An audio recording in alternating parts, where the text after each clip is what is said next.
In the heart of Karnataka lies Dharmasthala. For centuries, this temple town has been more than just a place of worship. It is a living symbol of faith, charity, and justice. The air here is thick with the fragrance of incense and the sound of ancient chants, a place where the divine feels palpably close. Millions of pilgrims flock to the Manjunatha Swami temple every year, their hearts filled with devotion and hope. They come seeking blessings, solace, and a connection to something greater than themselves. Dharmasthala is not just a destination, it's a journey into the soul of a tradition that has stood unwavering for over 800 years, a testament to enduring belief. The essence of Dharmasthala extends far beyond its sacred sanctum. The storm broke in June 2025 when a former worker made shocking revelation. Suddenly, the serene image of Dharmasthala was shattered. Sensational news reports began to flash across screens, painting a horrific picture that was impossible to comprehend. The allegations were shocking, almost surreal. News channels claimed a dark secret lay buried beneath the temple's holy ground. They alleged that dozens, perhaps even hundreds of women had been murdered and their bodies secretly interred within the temple's vicinity. At the heart of this media firestorm was a woman named Sujata Bhatt, who claimed she lost her daughter Ananya Bhatt. Her story, broadcast into millions of homes, was utterly heartbreaking. With tears streaming down her face, she made an emotional plea on national television. She claimed her young daughter had disappeared after visiting Dharmasthala. She spoke of a desperate, frantic search and a wall of silence from the temple authorities. Her anguish was raw, her pain palpable. To a nation watching, she was a grieving mother fighting for justice against a powerful institution. Her story gave a human face to the faceless allegations, transforming abstract claims into a deeply personal tragedy that resonated with every parent, every citizen. The nation reacted with a collective gasp of shock and outrage. How could this happen? How could a place synonymous with piety and service be the site of such monstrous crimes? The story dominated headlines for weeks. People who had once spoken of Dharmasthala with reverence now whispered its name with suspicion and fear. The scandal became the subject of heated debates in living rooms, marketplaces, television studios. Public anger was directed at the Hegde family and the temple administration, who were accused of a massive cover-up. The very institution that stood for justice was now in the dock, being tried in the court of public opinion. Adding fuel to the fire were interviews with a masked man, identified only as a temple worker. His face hidden to protect his identity, he spoke in hushed tones, corroborating the darkest of the rumors. He claimed to have witnessed horrific acts and to have knowledge of where the bodies were buried.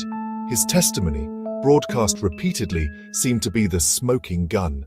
As the clamor for justice reached a fever pitch, the Karnataka government launched a high-level investigation.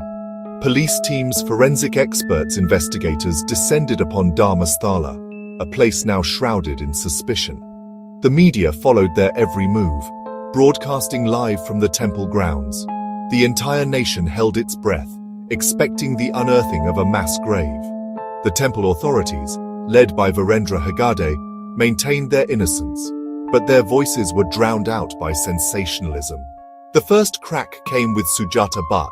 Investigators dug deeper and made a startling discovery. No birth certificate, no school records, no ration card. Her narrative began to crumble. The missing child search was a fabrication. Sujata Bhatt had never had a daughter. The emotional centerpiece was a lie. Doubt began to spread. Investigators turned to other claims. The masked temple worker was located and questioned. Without TV lights, his story fell apart. He confessed he was paid to invent the tale. He'd never did the crime as he claimed. He had witnessed no crimes and knew of no secret burials. His confession shattered the scandal's credibility. Allegations were dismantled. Police searched the accused sites and found nothing. No bodies, no mass graves, no evidence of any crime whatsoever. The scandal was exposed as a hoax, a conspiracy to tarnish the temple's reputation, likely driven by grudges or money. The truth was deception and media-fueled hysteria. The exposure of the hoax was as dramatic as the scandal itself. The truth vindicated Dharmasthala and its administrators completely. The courts formally dismissed all allegations. The police investigation concluded the temple was the victim of a malicious and defamatory campaign. For Virendra Hegde and his family, it was the end of a long and painful ordeal. They faced the storm with quiet dignity and unshakable faith. They did not launch a counterattack. They did not engage in a war of words. Instead, they let the facts speak for themselves, confident that Dharmasthala's centuries-old legacy could not be destroyed by lies. The scandal was a painful lesson for the Indian media and the public. It showed the danger of trial by media, sensationalism triumphing over fact-checking, reputations destroyed overnight. The rush to judgment, driven by shocking unverified claims, led a nation astray.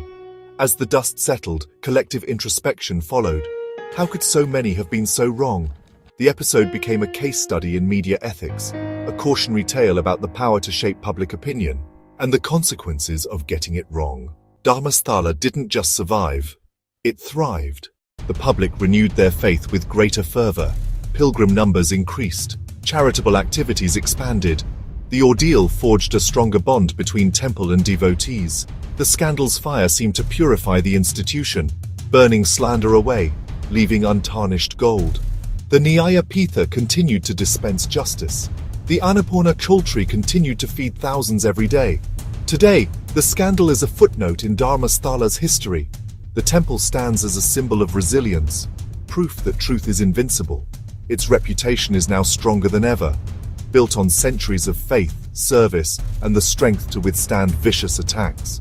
Dharmasthala continues its sacred work, a beacon of hope and righteousness. While lies may create a storm, they can never extinguish a light that has burned for centuries. Its legend endures, saved by the unwavering power of truth.